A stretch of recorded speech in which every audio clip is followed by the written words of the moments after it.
taking the activated charcoal to lower cholesterol and triglycerides, this is the formula. You know, 1/4 ounce of activated charcoal 3 times a day for 4 weeks will lower your LDL by 41% and triglycerides by 76%. And as I said yesterday, you can't do this and then just eat whatever you want and think it's going to work. It won't work. As long as you're doing a very good health program, eating right, not bringing in a lot of fats and a lot of sugar, then this will work. Otherwise, it won't work. In most cases, maybe a little bit, but don't count on it. External uses, and that's what I'm going to show you, how we can make compresses for all types of poisonous bites. I have worked with a number. I had a little boy once when he was 5 years old who had been bitten 3 times, and they weren't sure if it was a black widow or a brown recluse on his hand, because his father was worked in the landscaping, and so they would go out and clean off the bushes. Now, an anthropologist said that it must have been a mother spider that bit him, because they don't bite that many times in a row, and she was protecting her young. And then they're more venomous at that time. And so they don't have, if you know, any antidote in hospitals for spider bites. All they do is give Benadryl. And so the poor little guy was very sick, was swelling up. By the time they got him to me, he was almost unconscious. And so while he had a little bit of consciousness, I was able to get a little bit of charcoal internally. And then we did compresses or poultices every 15 minutes. We put it on and take it off. By then, you didn't see a hand. It was so swollen even between the fingers and all up his arm. And I mean, we were scared. I was scared for his life because he was just a little guy. And so I may overdo it in terms of, you know, some people say, well, Valerie, you can leave that compress on for at least an hour or more, but you know, in my panic to save his life, I changed it every 15 minutes, and we did that the rest of the day and through the night until the next day. And by the next day, the swelling was going down, his hand was coming back to normal, and he recovered very beautifully. And the nice thing about charcoal and clay will do the same thing, and so will the volcanic ash, is that you don't have any necrosis. In other words, it doesn't eat away. See, when you have a poisonous bite, it becomes necrotic, and it'll eat away the tissue, and usually you have to go to the hospital, and they have to debulk it, which means they have to cut at a higher margin around it and deeper, so they can stop, you know, that poison from spreading and just eating up your skin is what it will do in these kinds of bites, especially snake bites. They're really bad. And brown recluse are real bad for that. And I guess all the poisonous spiders are. And so, but when you use these products, none of that happens. You get no necrosis whatsoever. It heals beautifully. You won't even know that you've been bit later on. And that's the beauty of using charcoal. And it's, in fact, she took him back to the doctor when they said, you just have to go home and wait this out because there's nothing we can do but use Benadryl. And at that time, she didn't really want to use drugs. And so that's what we did. And when she went back to see the doctor, she just really went for a testimony just to show him what they did. And he said, well, whatever you did, if it happens again, that's what you need to do, because we don't have anything here in the hospital, which is amazing because in the emergency rooms, they use it for everything else.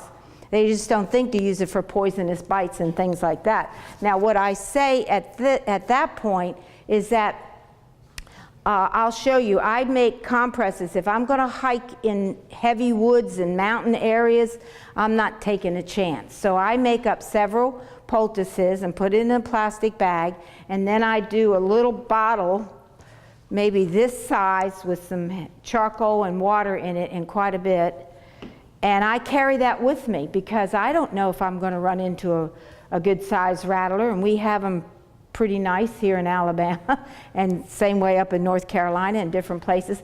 I don't know what'll happen when I'm out there, but I want to be prepared for it. If something happened, I could easily put a compress on that and drink down the charcoal and then slowly move, because you don't want to run if you've been bit, because the blood starts circulating real fast, and it'll circulate that poison through your body real fast. So you want to move as slow as possible, but you know, you never know how far you're out. So by having compresses with you, more than likely it will keep you alive till you get to the hospital.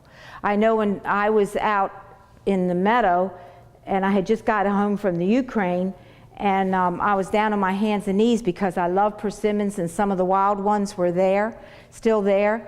Somebody told me, go out all the way out to the meadow, Valerie. And I saw these really big ones, but there was a thicket I had to somehow get through. And unbeknownst to me what was in that thicket. And I got down on my hands and knees, and just to show you how good God is, got down on my hands and knees, and I was going to reach through to try to get these couple big ones. The moment I started to do that, all I can tell you, it was the flash of a movie or whatever you want to call it. It came in my head, and I saw a rattler eating persimmons. And as soon as I saw this picture in my head, I just jumped up and I backed out of there as fast as I could because it was so real. And when I walked this way, I heard rattle, rattle, rattle. And I thought, did I hear right? And I stepped one back, and I looked, and there was his tail. And he was a big one, all the way through that bushes. His head was right where my head was. Had I made another move to go through there, he would have struck me. Dr. Agatha told me, you would have never made it back to campus, Valerie. You would have died on the way because I was too far out, and he would have struck me in the head. And so that, ever since that, I don't go anywhere that I don't carry charcoal compresses. Hopefully you won't be down on your knees and be in a situation like that, but you don't know. You know, I didn't know. And so I just tell you those things. You know, summer's coming on, and we want to be careful. This time of the year you want to be real careful, because now's when they're coming out, and now's when they're shedding their skins. And when they're shedding their skins, they strike more easily. You know, because it comes like up over their eyes. They can't maybe see as good. So just be careful if you're, you know, going into heavy mountainous areas and in woods, and don't go over where logs are and heavy bunch of rocks are, because that's where they like to lay around. But anyway, that's a side issue, but I'm just telling you that because I'm trying to, summer's coming, so I'm going to try to tell you a lot of things, you know, to do for summer. Now, I was asked about radiation, and yes, it will mop it up. Radiation exposure will affect you with thyroid cancer, digestive problems, skin problems. It reduces the white blood cells, basically. And it may increase the likelihood of developing leukemia and lymphoma. When I was over after Chernobyl blew and I was in the Ukraine, that I ran into so much leukemia, especially in little ones, babies and little children, and they had thyroid cancers everywhere, and there was just a lot of strange things. The little ones, the mommies would come to me and say, what's wrong with my little girl? And she'd say, stick out your tongue, and there would be like a strike of lightning that was across the tongue. All kinds of strange things I've seen in their bodies that I had I didn't know what to say to do, but I knew that it more than likely came because of the fallout with the radiation. And so, let's see, what's this about? You know what to do, and so we'll talk about that. And these are the things that you can do, that you should always have charcoal. I just carry a big one all the time. Like I said, I don't go anywhere in the world without charcoal. These are some of the things that you can use. Activated charcoal, non-activated charcoal. That's not a big deal. It has the same power, but not the same spread. Like the other one, you could have 2 football fields with a court. That would be the activated charcoal. The non-activated charcoal may be 1 football field. But the power is the same. The same way with coconut. Coconut shells, same power, but maybe it's 3 football fields. Do you get the picture? So the power of it is the same. And you can definitely get wood. I've done it myself where I didn't have it with me. I was in a situation, and so fortunately they had a fireplace. I just pulled a piece of wood right out of the fireplace, knocked the charcoal off, and crushed it up real good and made a poultice out of it. They're still going to get results from doing that. I mean, charcoal is absolutely a wonderful thing. So I'm going to show you again, like you heard me say yesterday, I just eyeball whatever I'm going to put it on, and then I just dip accordingly. Now, most of the time, if I'm dealing with some kind of painful situation, because charcoal is very good for drawing out pain, charcoal is exceptional in infections, so you're never usually going to do one compress. So I make maybe up to 6 of them, and I put them together and put them in Ziploc bags and put them in the freezer. And when I get ready to use it, I just take one out. I take a towel like this and I heat it up, and then I lay the compress on top of it and put another towel over it, and then it warms it up. And then I go ahead and put it on the body. So you can make as many compresses as you want and freeze them, and you will stick to the program if you do that. If you got to pull all this out every time you want to put a compress on you, how many are you going to do? Especially if you're putting 2 or 3 on a day. Do you follow what I'm saying? So if you want to make a dozen at a time, go ahead. So I'll just pretend like I've eyeballed something, and I'm just going to take maybe this much charcoal right here. Maybe a little bit more. That's not enough. I can't see with this dark spoon. Now, the next thing that I use, a lot of people use other things, but I've tried all the other things that everybody tells me to use, and I've not had as good a success as with ground flaxseed. The reason for ground flaxseed, not for anything necessarily medicinally, but it's gelatinous. You know what I mean by that? You know, it gets jelly. And so what it does is it helps the charcoal stick together and stay jelly and soft. Otherwise, charcoal gets hard, and then it breaks up, and then you have a bigger mess than you started with, because you just don't want to get charcoal on your clothes or on your carpet or anywhere like that, and it will fall out of whatever you have on if you don't make it gelatinous. Now, I say that to say this. You know, if you're in a spot and you don't have this, you just go ahead and make it anyway and use it, you know. But if you have this, and I carry this with me, you can use chia seed. That's the next best one I have found. People have told me to use cornstarch. Well, in my opinion, cornstarch made it harder. People have told me to use oatmeal. I didn't have so much success with that. I just haven't had success with anything else. Maybe some people can do it, but I haven't. It made it harder for me. So now I look and see how much I have down there, and I'm probably going to take maybe this much. Can you see that? Flaxseed. I'm going to put it in here, and I'm going to stir it up. And I sort of try to make a hole in the middle if I can. And then I'm going to go ahead and add water very slowly. Not a whole lot, just enough to get me started. If you pour it in fast, then it's going to fluff out all over you. And then the next big thing to do is you don't go like this and stir and stir and stir. Oh, here she comes. And you just start turning it slowly, slowly, slowly. You want it to mix in the water, so you're careful as you're doing this.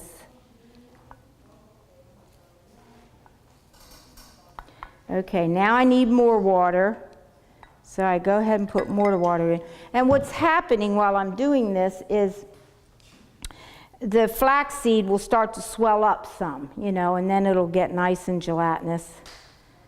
And you know what's nice about this too?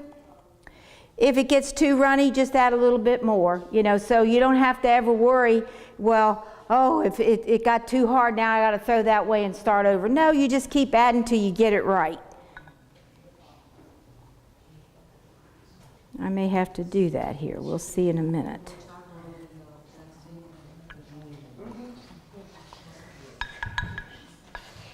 I'm going to have to add just a little bit more, because I did just what I told you.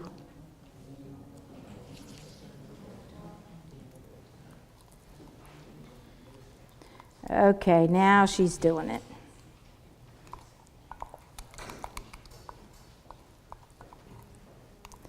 Now. All right, now I'm going to let you see it. Here's how it should turn out, just about like this, and watch when I drop it. See how it's jelly. You know, it's just like pudding, I guess you could say. Just jelly. See? So that's just about like you want it to be. So now I use chucks because we used to use saran paper, paper towels, rags, whatever, and you still can, because I've been in spots that I still have to use it. But as long as I'm in the United States and I can get my hands on these chucks, that's what I'm going to use, because you have your plastic here, you have the knitted, what do you call, quilted part here, and then you have this thin that you bring over, and I'm going to show you how we do that. It's really a draw sheet. That's what we used to call them back in the early days, in the hospital days. They were a draw sheet under them for who would wet the bed.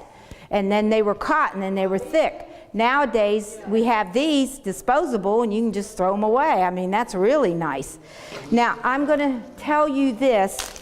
I'm not here trying to be a gypsy, but I'm trying to help you all out. Is that for years, I could go to Walmart and buy these. And they were very nice. I don't know what's happened in the last couple of years, but that's not the case. And these are the bad ones. One day I spent almost $40 because I went to Walmart. I went to 2 different drugstores thinking, well, maybe this one will be a good one, or maybe this one. And none of them are. So when you open them up, they're like this.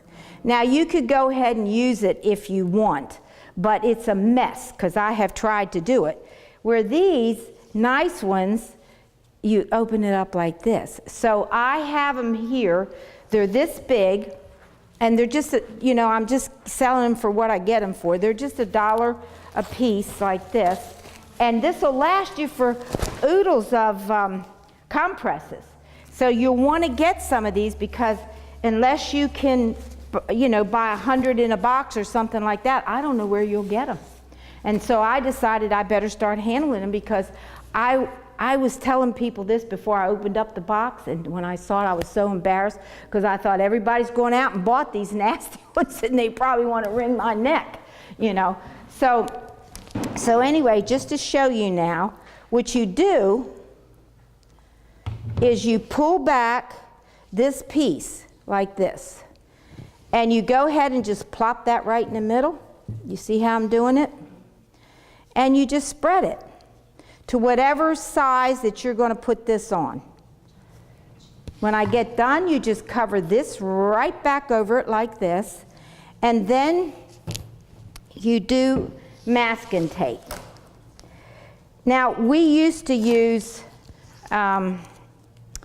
regular adhesive tape, and that's expensive, and then I don't know how we came up with this idea, but we came up with it. And so you wrap it like this. You put this right on the edge like this. See how I have that? Like that right on the edge. Now this is the trick you got to remember to do. You turn it all the way over until you don't see it.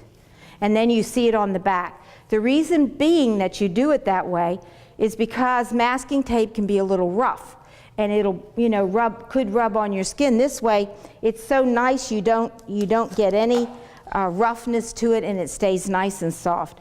So we do this, turn it over, and then I do this one, turn it over,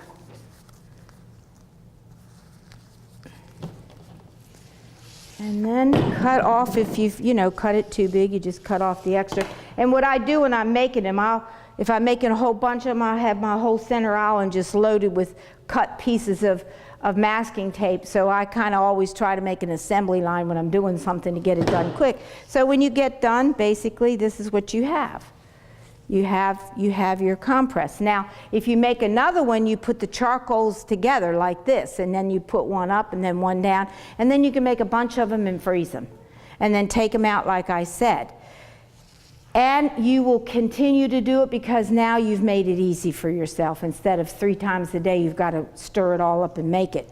And if you freeze them, they'll last for a good while. But let me tell you, put them in a plastic bag, and you might want to put them in a second plastic bag, because what will they do? This will accumulate the odors that are in your freezer. Now, it's not going to hurt this, but you might not want to smell that.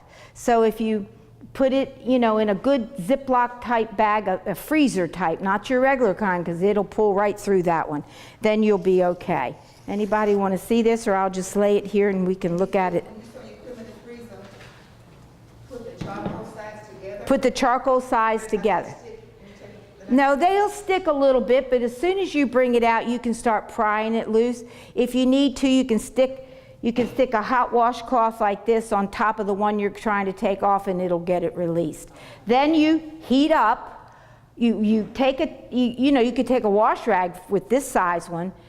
Put it in real hot water. You might not have to microwave. Get it in real hot water. Don't wring it completely out, just enough. Then lay this in here like this, and then you have another cloth and put it over top. It'll thaw it and it'll warm it. You know, now I'll tell you the other side of that, and that's real good for cuts and boils and sores, that you want to warm this up. But you got a bad inflamed area like arthritic knee, tendonitis, anything like that, the cold, I let it soften up to where it's not so stiff, you know, and then I put the cold on there. It feels wonderful to do it that way too. So, you know, you can do it either or. And I think we talked about all the other charcoal things that you could do with charcoal. Now, I don't know if you want to see clay. Clay is the same thing. You just put the clay in it. I put the flax in it, mix it up, make a compress just like this. And is that it? Yeah. Now, and then ace bandage it on. I don't know why we didn't come up with this back in the early days, but we didn't. We used to just tape it on, you know, and then it killed the people when we pull it off, you know, even on my own self. And then, but you know what? If you're somewhere and you don't have an ace bandage and they have some old rags, just tear strips up and wrap it around it and put it on. I tell you, all you have to do is ask God, and He'll just, you know, He'll just click it in your brain right away, and you'll be able to do it. Oh yeah, you can use saran wrap. And we used to use saran wrap, but because we have the plastic on the other side, we don't have to do that anymore. But you still could use saran wrap even with this to keep it on. You know, so, you know, it's just many, many, many things that you can think of to do. What? To edit this out. Do you need me to get you the stuff out of the Well, I got her. She said she'd do it. She knows where it is. I showed her.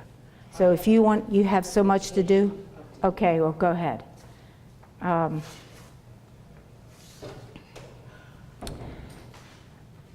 going to tell you, let me see, what was I going to show you? Okay, I'll just show you this a minute. No, that's not it.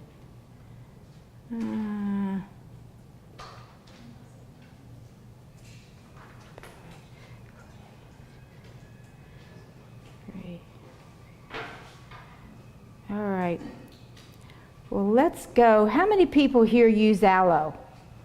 How many know all about aloe?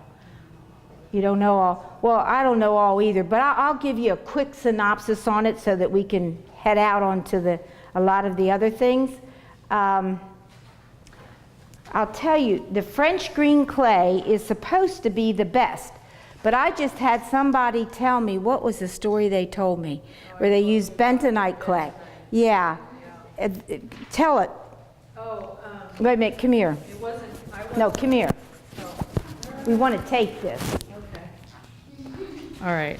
I wasn't there for the story, but my friend always tells the story about they were out hiking, and this woman fell, and she got like a part of a branch or something through her leg. I don't remember exactly what happened, but she hurt herself. And it started swelling up really fast, and they were like, wow, something's not right about this. And it looked really bad, and it was getting swelling bigger really quickly. So they packed it with bentonite clay, because they had clay with them. They take, take clay with them everywhere they go. And so they packed it really good, and they couldn't get her out till the next day. And so they hiked out of wherever they were, and they finally they got her to a hospital in Spokane, Washington. And the doctor came out, and he said, I want to know what you guys used on her leg. And show me what it was, because he couldn't believe that she had gaseous gangrene in her leg, which is usually you would lose your leg. And that bentonite clay had saved her leg. Yeah. Yeah. That's just how amazing these things are that God gave us. You know, this is all part of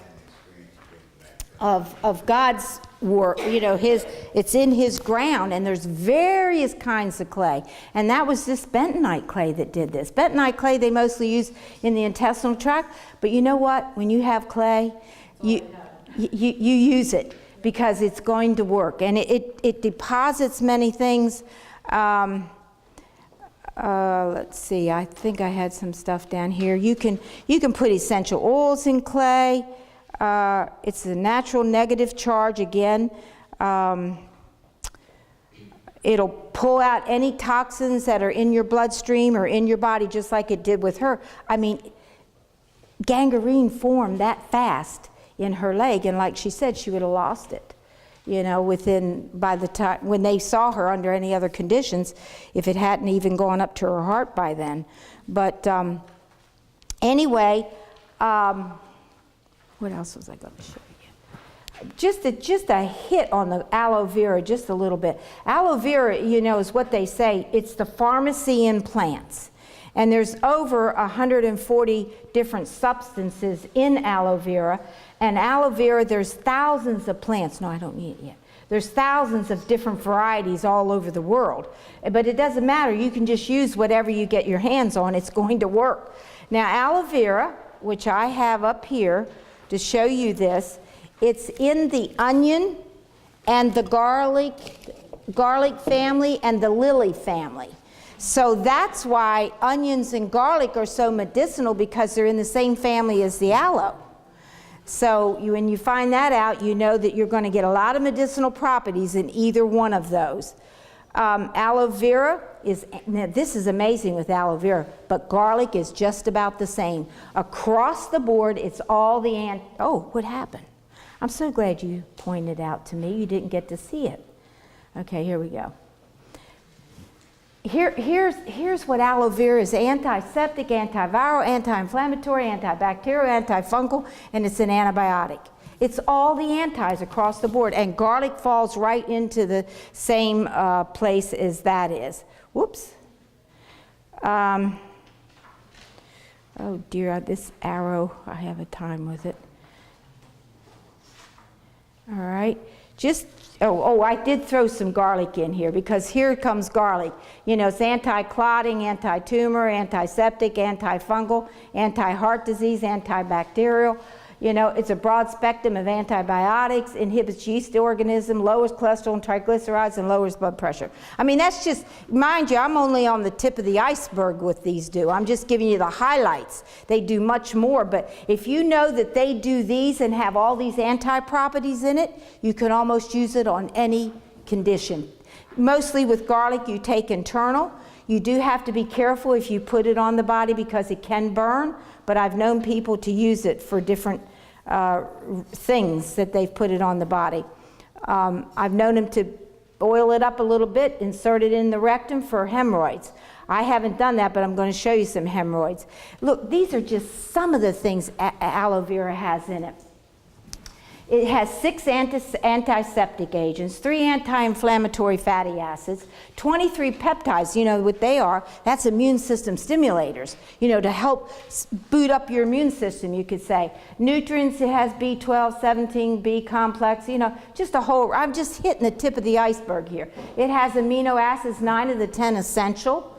It has minerals, you know, calcium, copper, phosphorus, enzyme, amylase, and lipase. It works against pathogens, and that's the E. coli, Klebsiella, or Citrobacter, and yeast. It works against them. So, you know, and again, it's the tip of the iceberg that I'm sharing with you. Here is some of the other things that I've used aloe just about on everything that's up here. And it works great in Crohn's disease, digestive problems. It works really good for GERD. That you're having a lot of, you know, painful burning, you know, in the stomach, where they say it's too much acid, but that's not true. It's not enough acid. And I can tell you a little bit about that later. Infections, vaginitis, you can dip a tampon in it and put it up inside of you. nerve damage. I even helped one lady who had a really bad scalp problem, and so I took the aloe and parted her, washed her hair first, parted her hair, put aloe gel all in it, and put a real hot towel around her head, and afterwards left it on, I don't know how long. I actually did it twice, putting another hot towel, so I probably had it on her head for an hour and a half or more. And we took it off, and then we washed her hair, and she blew it dry, and she was pranced all over the Lifestyle Center because her hair fluffed up. It never done that before, and her scalp stopped itching. She just thought she was beautiful. It was real cute how she acted over that. She was so happy. It works as a deodorant, and it works for hemorrhoids, and my little helper is going to go get me my hemorrhoid stuff, and I'm going to show you. Get the rubber glove too. Okay. Stretch marks. How does that help? You just rub it on. But yeah, because if you use vitamin E, that's one other thing you want to use with aloe vera, where you put vitamin E on, you put aloe on, and most of the time when you do those two things, you won't even see a scar. It'll clear up almost all scarring of any kind. But you have to start doing it right away. You know, like if you have a really bad cut and you're using, I'm going to show you that in a minute, just how it will clear up really bad scarring. But I'm going to show you how I've made suppositories, and I make them all the time for people that have hemorrhoids. And how you make a suppository is you just get an aloe leaf, but it could be any, you know, if it's even one of these little skinny ones, you can still use it. But it works great because it is astringent. So all I do is cut the end off like this. I fillet it. I take off the thorns, you know, because you don't want to use those. And I do this. I fillet it by just, you know, the rounded part, I leave that there. I cut off, I fillet the top flat part of this. And let me get here like this. And now you can see how this is. Now look, when you have a bad infection, you know, cut, sore, boil, whatever, you take a leaf and fillet it just like I've just done, and then you do sort of tit-tat-toe marks in there, you know, so that it opens up the juice, and then you take this and you put a chuck over top of this, and then you ace bandage it on wherever it's at. And that's what I do so that it gets lots of aloe vera. When I'm doing a suppository, and this, it's frozen to the plate. Well, now, that's a first. I've never had this happen before. Okay, here we go. Here's one. Anyway, a little piece just broke off. I cut them and then I freeze them, and I had used a real flat leaf, and then I stick a toothpick in and put it in the freezer. Now, I know what you're thinking, and it's true. When you insert this in the rectum at night, you are going to go, you know, for just a minute, because it is very cold, but hemorrhoids are very hot, and they're inflamed, and so as much as it's still going to like feel good, and they might have to be for a few minutes, and I have them lay down when they do this, and then you have to put either paper towels in their panties or their pants if it's a man, or a pad of some kind, because in the night it will ooze out. You don't put this in any other time but when you go to bed at night. Now how I make them is, I'll be able to make a nice one out of this. I cut it like an oval, you know, like a suppository would be. I cut it like this, then I bend this back, can you see? Yeah. And then I just go underneath like this, and I do this. Whoops. See? And there's your suppository. You know, and then you put them on plates and you just get them frozen. Then, you know, a lot of hemorrhoids, you know, most of the time they come a little bit on the outside, some come a lot on the outside. So then you take the other part of the leaf that you just filleted, and you go ahead and you can cut it in pieces, and then you can go ahead and swab the whole rectal area where the hemorrhoids are. And I tell you, it shrinks them up fairly quick. I'll show you in a minute also, potato does the same thing. You can cut a potato, insert it, and it'll shrink hemorrhoids. But now suppose you don't have aloe. This is, you can take aloe gel or aloe juice and you can pour it in a rubber glove, and then you just take it and stick it in your freezer with a clothespin and hold it up and they freeze. Now, you know, they make a nice suppository, I have to say. You can just pop it out like this. And now, look, you have a really nice suppository. Now, this is just water I have in here, but you have a nice suppository. I will tell you a funny story. I have to tell. I tell this story at every class. I went in there. This is a few years back, and I went in there to hang up my suppositories that I was making. And I looked, and there was a glove in there that was frozen, and it was filled all the way up to here. In other words, the suppository was going to be about this long. And I thought, oh boy, I bet that's an interesting story. I have to find out who is doing this because you don't need them that big. You know, just the size of the lower part of the fingers like you see. And so anyway, I found the student, and it was a male patient. And I said, well, how are you is he inserting this in there? You know, because I was so amused by it. He said, yeah. I said, well, what's his reaction? He said, well, you know, he sings a little bit for a few minutes, but it's working. I said, well, that's good. I've never seen one quite that big. And, you know, and then I kind of told him you don't have to do that. But anyway, that was so funny when the way he explained it to me. He thought it was okay. But anyway, you learn all kinds of, you experience all kinds of funny things at times.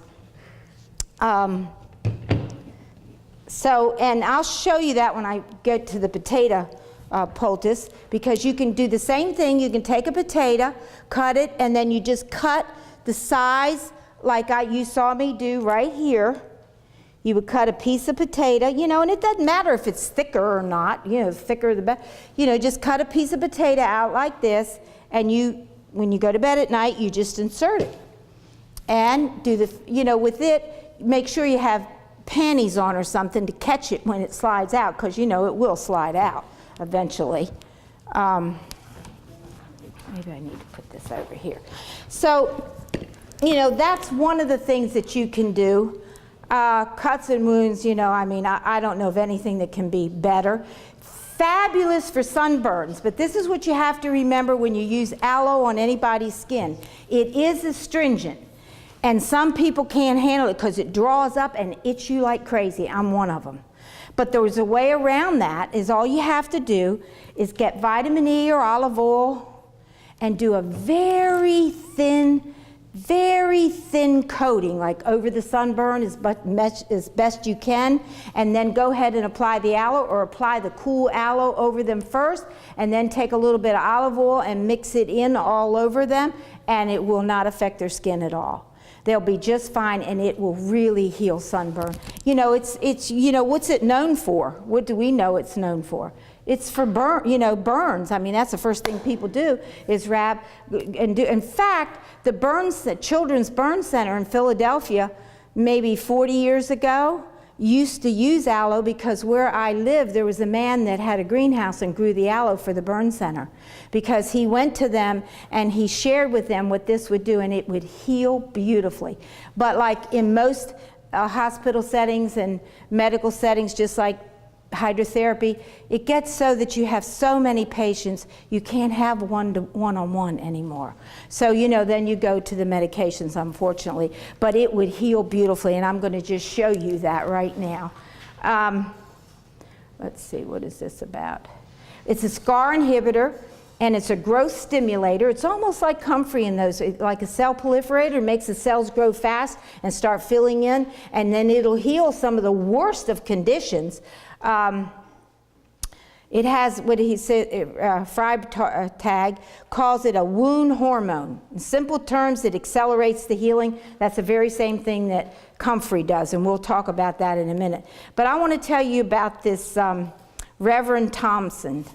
He had a kerosene stove in his house, and I don't know exactly what happened, but it blew up. And when it blew up, it got his leg right on the outside like this, and it burned him almost to the bone. And so he had numerous skin grafts, and none of them took. And he was really infections after infections after infections. And so his health began to wane. And he wasn't doing good. And so someone came to him and said, why don't you try aloe? Most people that don't know anything, they just think you're a little off. So he wouldn't in the beginning. Finally, this person was very persistent, and he said, what do you have to lose? Chances are, if you keep on, you're going to die, so why not take a chance with one of God's plants? So he's a pastor, so he says, all right, that makes sense. I'll go ahead and do it. So they started putting aloe on, similar to the way I showed you, and this is what happened. Here's 1 week after they put the aloe on. Now this white you see is not infection. That's beginning the healing process. And so now here's 3 weeks afterwards. Can you see how it's starting to close in?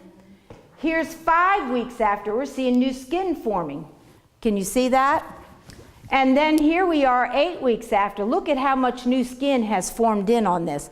Well, to make a long story short, it completely healed. Completely healed. Here's the man who had, here's the man who had radiation burns on the last day of his radiation. Then they went back and they used aloe, and look how his face started to clear up. His nose still a little bit red over here, but the general cheek where he was really burnt out this way has healed up. And this is just 10 days using aloe. That began to heal up wonderfully. This was a very difficult situation with an ulcer on the leg. And you can see it took a while to heal this ulcer because this person dealt with it for a long, long time as well. And it was very deep to the bone. Anyway, it took a while, but look what happened. Healed and closed that ulcer right up. All they used was aloe. I mean, that's what makes it such a wonderful healer. The aloe gel that you buy in the store? Aloe gel's fine. Okay. You can use aloe, like I said, for the suppositories and a rubber glove, you can use the aloe juice because not everybody has an aloe plant. The ones that live in the islands are blessed. But over here we don't, have them and can't grow them. And if you have to use something continually, well, you'd have to have a house full of aloes to be making some of these things over and over again. So you can buy the aloe gel, the aloe juice, and yes, it does work. Make sure you get a good aloe, and it does work. Well, now the question that I get asked quite a bit, and I just put this up here for fun, is that can you take too much aloe? And so studies show that the only way you can kill a rat with aloe is to drown them in it. So anyway, because that's where they do their studies. So, you can't take too much aloe unless you happen to be allergic to it. Any questions?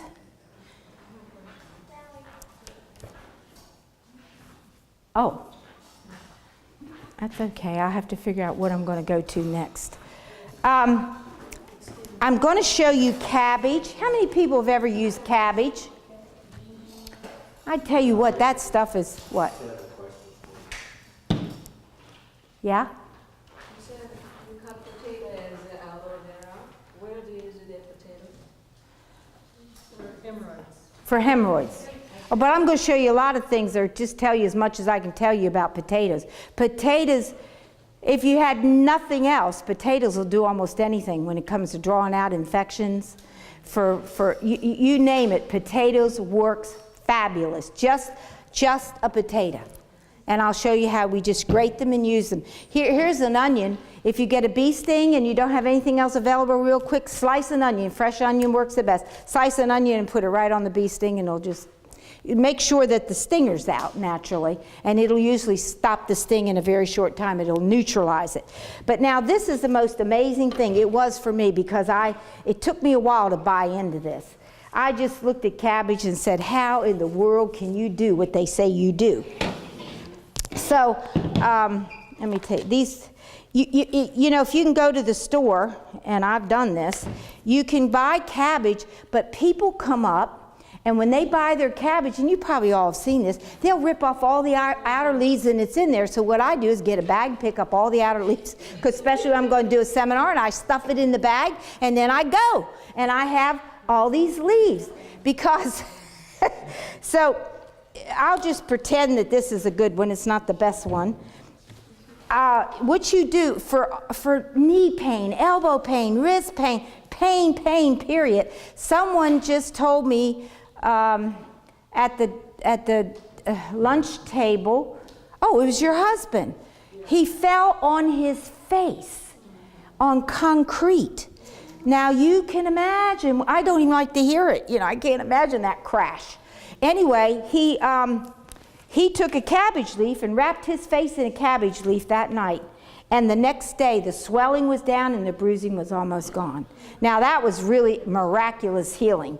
And you know what? It's different strokes for different folks. You may heal real quick and you may take a little bit longer. It's just the way it is. This may work for you, it won't work for you. And so never give up on natural remedies, because you may not respond to something, but I guarantee you in nature there is something out there God has that will work for you. So don't give up, just keep trying until you find the thing that really clicks in for you and works. Now what I do with this, when I'm treating somebody, I cut out the, the spine, like this. I just cut that out, and then I leave the leaves like this. I turn them over, and I roll them up like this. Now, you don't have to have a rolling pin. You can take a jar and do this, and I pound it real good.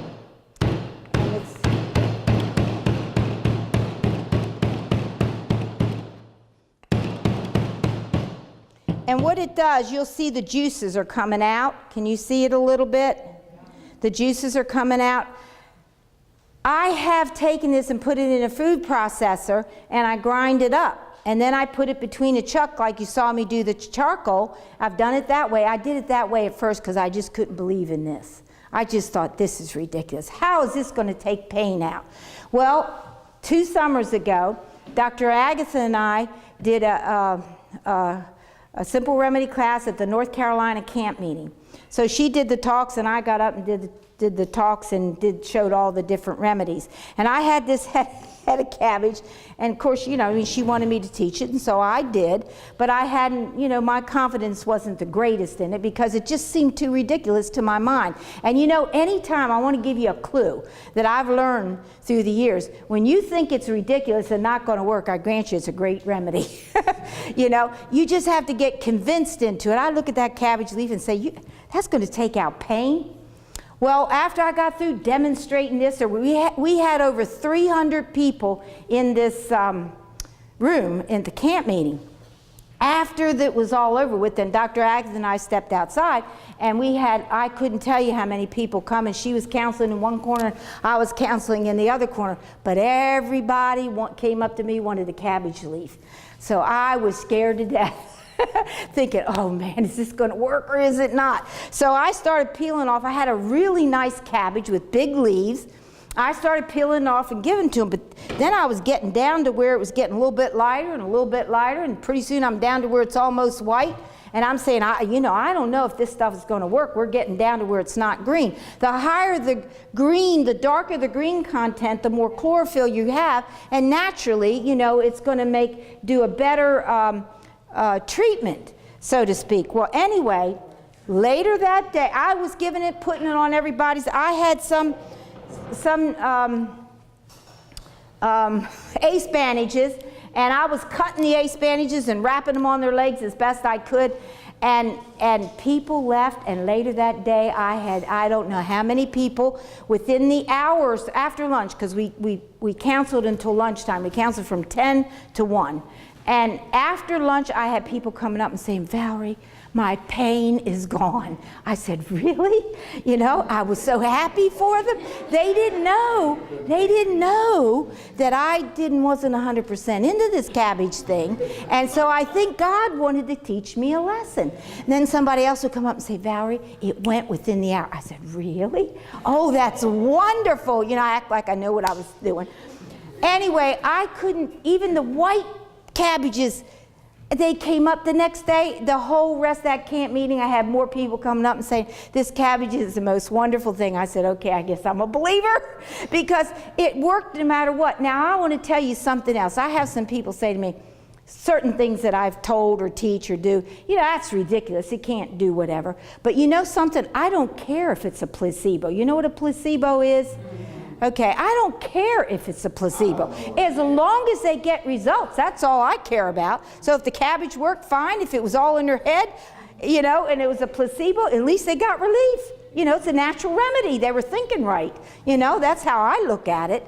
So cabbage is wonderful, and no matter where I go, I have more people telling me these fabulous cabbage stories. So I'm a believer in cabbage at this point. And then, of course, Don had to tell me this one. I said, the next day the bruising was gone. You know, he just responded. Cabbage he bonded with very quickly, and he had very quick results. You know? Yeah, I believe you. I have to.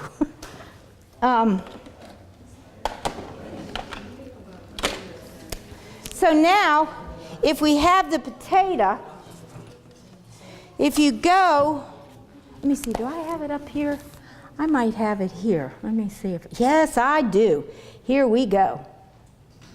Just to run you a quick thing, because you know, it's amazing when you learn these things about vegetables. And you know what I tell people? No matter where you are, if some terrible bite happens, or a bad cut, or a bad bruise, or anything like that, whatever's in the refrigerator, whether it's vegetable or fruit, take it out and use it. Because there are medicinal properties in everything, and I've used crazy things that didn't make a whole lot of sense, but it always worked. You know, you can use carrots, you can use tomatoes, you can use lemons, you can go down the gamut of all kinds of things, and you can get results. And I think part of it, God intervenes, because that's all you have. And so now you pray and say, Lord, this is all I have. And so please, I remember one time somebody got bit by a hornet, and I was standing right next to him. I just finished a class.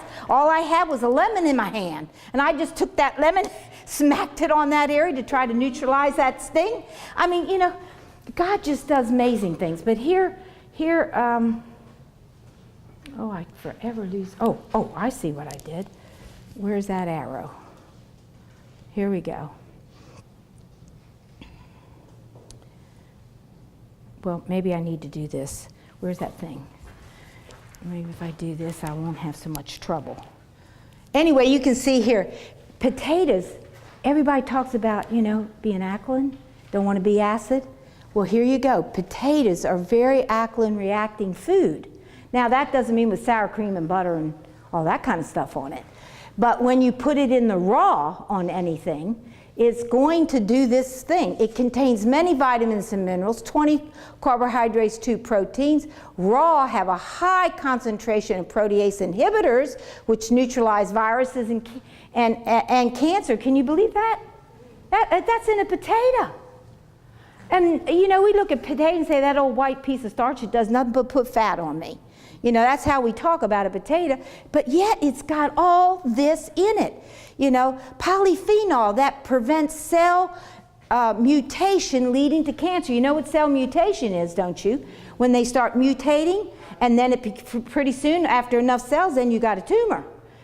Potato stuff has this polyphenol in it that prevents that. You know, it's almost like angiogenesis, which is blood supply being built by cancer to feed and produce a cancer cell. This inhibits it. You know, it has, you know, the skins of a potato are filled with antioxidants. Isn't that amazing? You know, here you can use it for all these. I could tell you many stories, but I can't really, time's running out. You know, fractures, hemorrhoids, sprains, inflamed eye, you know, wonderful. All my life, back when my children were little, if they got an inflamed eye or styes, I always used potato. Well, I didn't know exactly I didn't know a whole lot about it. I just knew, I heard all the old folks say, use potato. So I'd slice off a potato, bandage it up on their head, and clear up their eye. It's just fabulous. It's very good for eczema, you know, appendicitis, making poultices to put on the area. And I'll just tell you a little bit about sweet potatoes. Sweet potatoes are marvelous too, you know. They contain peptide substances that bind heavy metals. Now, we all think of cilantro, and we think of things like zeolite because that really binds heavy metals. But so does sweet potato. So here, look, cadmium, copper, mercury, lead, it detoxifies them out of your body. Now, you know, you'd have to eat some, but, you know, if you're having these various foods in your diet all the time, then you're going to be having this continuous reaction in your diet. Now, again, you don't want to slop it up with butter and all that kind of thing. You know, you want to eat it plain or eat it raw. It's very good raw. You can do all kinds of things. Did you know that with sweet potatoes when they're raw? Oh, and here's our cabbage. Now, I forgot to tell you this, but I'll tell you this because I've worked with this with a number of people. It works every time. Is in a study, a quart of raw cabbage juice was given to 55 patients with ulcers. It healed all of them, and it reduced the healing time 72%. Now, I have to tell you how to do it. This does take work. But if you want to get rid of that ulcer, and I've had enough people, and it always soothes it. I mean, right away it starts soothing it. But it takes several weeks to heal it. Unfortunately, you have to make it fresh every time you're going to drink it. You can't take a quart and juice the whole quart and put it in the refrigerator and go get it when you want it. It won't work. So you have to juice it up and drink, you know, 6 or 8 ounces about 3 times a day, and guarantee you within a couple of weeks the ulcer is going to be healed. A lot better than all the medications that they give. Here's a lot of the things, you know, look, it fights yeast infection, it contains antibiotics, you know, destroying bacteria and viruses. And of course we talked about arthritis, bruises, sprains, breast engorgement. I've used it for that. It works for some and doesn't work for others. But oh, you've done that, yeah. And so, you know, sinus congestion, I've had people tell me it works on that, you know. So, and then here's onion. Man, onions can just do all kinds of things as well. Wonderful for earaches. Stop a hacking cough, which I have to tell you how you do that. Sports injuries, you know, ankles, knees, you just grate up that onion, put it in a chuck, and you can put it on there. Appendicitis, bronchitis. We used it for someone that had very serious, 2 people I know, very serious inflamed appendicitis. The one so bad, Dr. Agatha wanted to go to the hospital immediately and she wouldn't do it. So they just heated, you get some water and you slice up your onion and you open it up, you know, or you slice it, you know, across. You dump it in the hot water till it just wilts a little bit, and then you scoop it out. And then you can put it in a chuck. Back when we did this, we made a bag out of a thin type of towel, and we stuffed it in the bag, and then you just lay it across the abdominal area. And I want to tell you what, saved her life and saved somebody else's that should have gone to the hospital, but we were able to stop that infection. In a couple of days, everything broke, and you would not believe what came out of her body. It was amazing. But those old onions did it. Now, radish juice is wonderful for kidney stones, but again, it's a juice that you have to juice and drink it then, and then juice it later and drink it. You can't do it ahead of time. It's great for bruises. I've had, I don't know how many people tell me about osteoarthritis, that they would make a poultice with it, but I had somebody tell me the only way they ever did it was they just took a very thin rag, juiced the juice up, dunked the rag down in the juice, squeezed it a little bit, and put the rag with just the juice in it. And they had marvelous results with arthritis. My mind says, oh, I got to have the whole thing ground up and then it's going to work. But, you know, again, very good for this. For hypothyroidism, it's excellent, but I can't get anybody to stick to it because juicing the radish juice 2 or 3 times a day, they don't want to do it. You know, they'll do it for a few days and then they say forget it. But I do know something else since then that will work as well.